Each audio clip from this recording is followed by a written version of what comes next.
I'm trying to remove the plastic shroud from the engine of my Toro MX5060 zero-turn mower. I have removed the screws holding the cover on. It is now loose, but will not pull off the engine.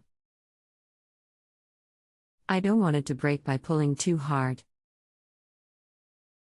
The maintenance manual says to pull out 70 degrees on the regulator side. I am not certain where the regulator is, but have pulled hard on both sides. It is loose but will not come off. What's the make and model of the mower? And can you guesstimate how old it is? The make and model of the mower is listed in my email above, Toro MX5060. The shroud says Kawasaki on it, so it evidently was supplied to Toro by Kawasaki. The Kawasaki designation is FR691V. I bought the machine in June of 2014. Do you plan on doing the work yourself? Yes.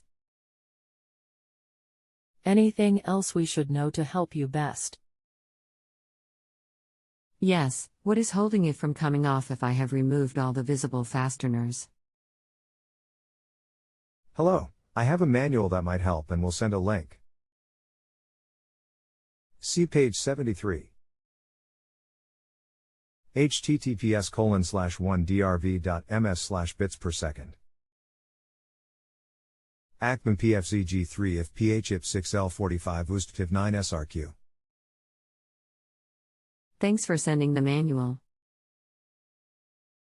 I ended up going to the Toro dealer and asking there. While my manual doesn't mention it, you have to remove the safety screen/grill from above the fan, so that you can access the metal screws that hold the perforated metal screen that rotates under the grill. This involves yanking out the screen's plastic fasteners. Once the screen is out, the engine cover can be removed and the cooling fins cleaned. The dealer didn't understand the manual's comment about not bending something more than 70 degrees either. I have vacuumed out the dirt and reassembled all. If you have a home improvement or appliance question and want to chat with an expert now, visit justanswer.com/ythi.